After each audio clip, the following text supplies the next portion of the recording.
Hi, I'm John Stapleton from CodeVA, and this is a quick explanation of variables and data types. So, as you may already know, computer information, computational data, is represented in binary data.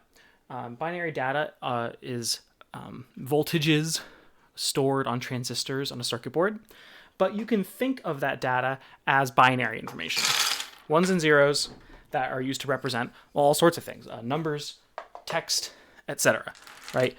If you wanted to represent a yes or a no piece of data, you would use 1 bit, so like yes or no. If you used 2 bits, you could represent 4 different kinds of options, like freshman, sophomore, junior, senior.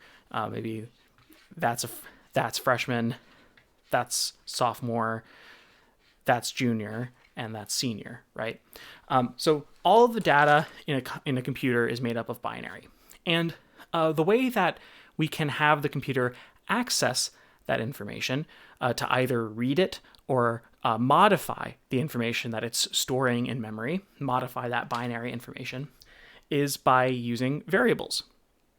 Variables are a representation of a location in a computer's memory, but you can sort of think about it like a container. And that container has a name or a label or an identifier. So I've named this container A. And the container labeled A can store some binary information in it, right? And now that this container has a name, I can tell the computer through code to look in this container, figure out what's in it, and then read that back to me. Or I can have the computer change what's in the container, have it add things or take things away. Now, so that's what a variable is. And you'll work with variables in code in a couple of different ways and kind of get to know that concept a little bit more. But the important thing about this explanation is to get into data types. Now, what you might notice about this container that I've labeled A is that it has a finite size. I can't store an infinite amount of binary in this container. At a certain point, I'll run out of information. I run out of space, and I won't be able to store more information. The size of a given container and the kind of data that it's intended to store is called a variable's data type. So if I kind of take this other container, and maybe I'll give this container another label, like name. This container is much bigger than my other container, and so I could store more information in this one. I can fit more bits into it. So A would be really good at representing something that doesn't take a lot of binary information, like a yes or no question, like did I get question A on a test correct or not? If I got it incorrect, I might have that kind of data in it, and then if I got it correct, I might have a different kind of data in it. But the variable name has a lot more space, and so I can store more complex information. Like, for example, if I wanted to store a letter in there, I would need a letter in ASCII. I would need 8 bits. 8 bits, and this container is more than big enough for that. So I could store 8 bits in the variable called name. I could probably store a lot more than 8 bits in the variable called name, right?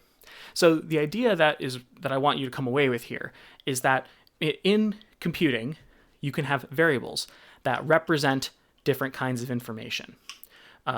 The information in the variable can change, but because we've given it a name, the computer can reference the information in the container rather than a constant, like a constant number. Even if A changes from yes to no, I can still tell the computer, hey, look in the variable called A and tell me what's there.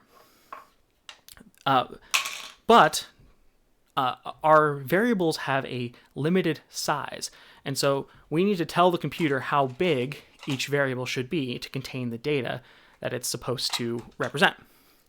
There are several different kinds of data types. I've created a little chart here. Boolean data is that yes or no data. I'll only need 1 bit to represent that, and that's the smallest data type. So that would be a really tiny container, like like this, right? That can store just 1 bit. But something like a short data type, a variable with the type short, which is supposed to represent a small number, you need 16 bits for that data type, and so we'd have a slightly larger container than Boolean. Int, which stands for integer, has an even larger container than that, and so on and so forth. So as you get into programming, what you should be thinking about when you see variables with different types is that each of those variables takes up a different amount of space in the computer's memory. Once the computer is thinking of that variable, that space can't change. So I can't actually make this variable container larger in my code. This is set, and once you decide on a variable's data type, it is stuck there because that's the amount of space you've allocated for that information. So that's sort of a winding, rambling explanation of variables and data types. As you get into programming with these, you'll learn even more. You'll get even more familiar with this concept. But for now, happy coding.